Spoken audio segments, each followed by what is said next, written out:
So, in the midst of the Trump administration murdering Venezuelan fishermen off the coast of Venezuela because they're quote unquote drug traffickers, and that's so bad and it's such a terrible thing, and we got to stop that, even though the majority of drugs come over here via airplane or over the Mexican border on trucks, and despite the fact that we just want that oil, Donald Trump has repeatedly discussed how he wants the oil and we should just go take the oil. That's his sentiment on things like that.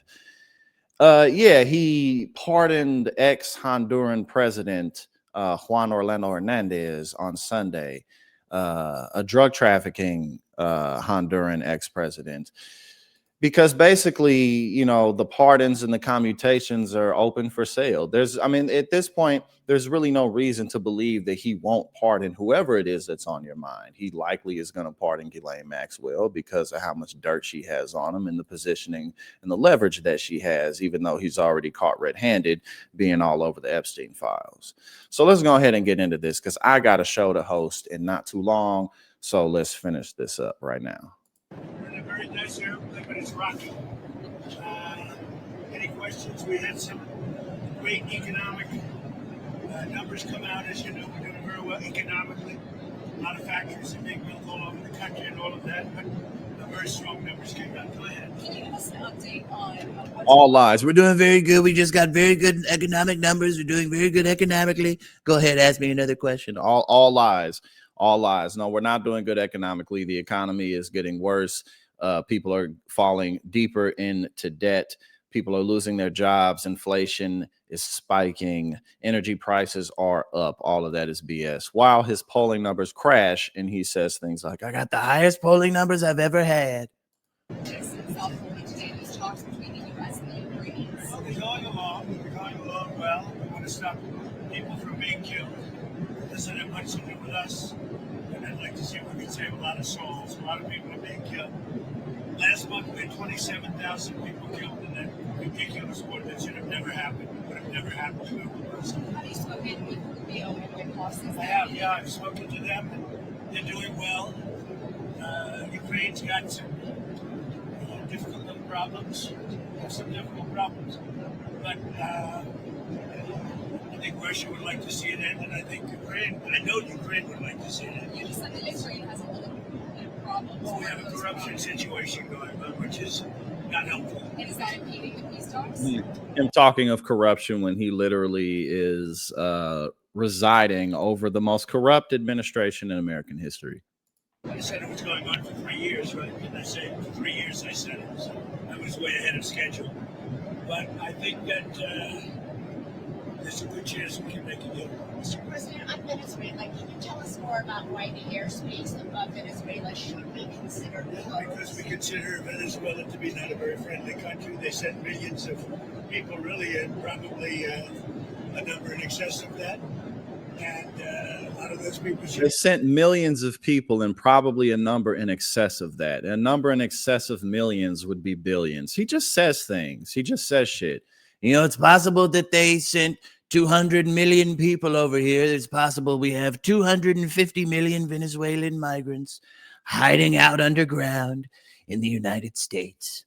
Be in our country, from jails, from gangs, from drug dealers, from all of the people that came into our country shouldn't have been in our country. Again, while he goes after, people with protected legal status, trying to get hundreds of thousands of people with protected legal status out of here. They're all drug dealers. They're all criminals. They're all from mental institutions.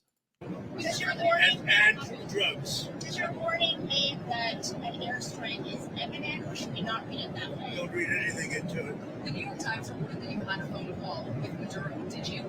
I don't want to comment on it. The answer is yes. And can you tell us a little bit about it? No, I can't do that. Would you say it went well? I wouldn't say it went well or badly. Can you talk a little bit about the strikes and the controversy around Secretary of Defense Pete said? I don't know anything about it. He said he did not say that, and I believe it. So you don't know if there was the second strike to kill the two men. He never knows anything about anything, but that's the truth. He literally doesn't know anything about anything. He said he didn't do it. He said he never said it. Would you be okay with that if he did? He said he didn't do it, so I don't have to make that decision. You've made so clear why you want to keep drugs out of the U.S. Right. Can you explain more about why you deported a notorious drug trafficker, Well, I don't know who you're talking about. Which Juan one? Fernando Hernandez? Well, I And here we go, talking about Juan Hernandez. was told, I was asked by Honduras, many of the people of Honduras, they said it was a Biden setup. I don't mean Biden. Look, Biden didn't know he was alive, but it was the people that surround the Resolute desk, surround Biden when he was there, which was about very little time. And the people of Honduras really thought he was set up and it was a terrible thing. He was the president of the country. And they basically said he was a drug dealer because he was the president of the country. And they said it was... You know, that's really familiar. I remember when the people of the United States tried to frame me for what I did on national television when I tried to overthrow the U.S. government and stay in office, despite the fact that I lost to Joe Biden. I tried to get Georgia to find 11,780 votes, and I told everybody to do whatever it took, whatever was necessary to get me across the finish line.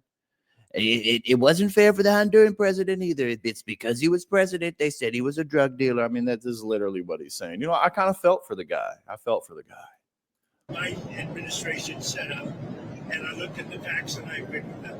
What evidence did you share that he was set up and that he wasn't? When you take a look, I mean, they could say that you take any country you want. If somebody sells drugs in that country, that doesn't mean you arrest the president and put him in jail. What evidence did you find? Well, you take a look. You look at any country where they say that there's a drug dealer. That doesn't mean you arrest someone just because they say that. You know, again, a nothing answer. Was saying nothing. The rest of this time. President, can I just clarify? Do you think the That U.S. includes this country, okay? To be honest, I mean, if somebody does something wrong, you put the president of the country in jail. They said it was a Biden setup. See, look, there he goes. He brought it back around to himself. Well, that includes this country, too. It's what happened to me in 2020.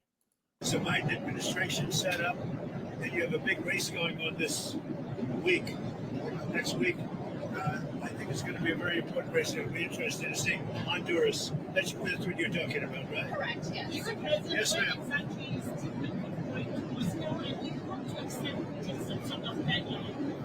Well, what is the second part of your question? No,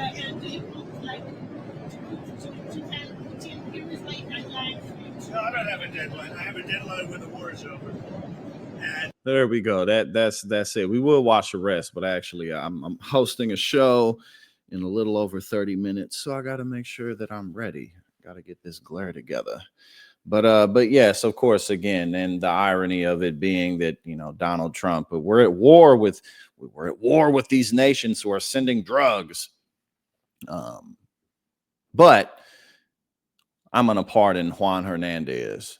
I mean, there's no real logic to it. Everything's open for business. It's an auction. If you got the money to drop, he'll probably let you out of jail because he's literally been letting people out who have no business being let out early. People who got caught up in embezzlement and white collar crimes and thefts and you know, he pardoned the dude who created the Silk Road. But they're supposed to be super tough on crime. Like, it's all BS. While he commits crimes left and right during his administration. But yeah, it's there you go. I would have more commentary, but I gotta go host a show. Check me out a little later. Hey now. Thank you so much for tuning in here at Politics and Paper. If you like what I do and you support my work, go ahead and subscribe. I greatly appreciate it and really helps to support what we do here.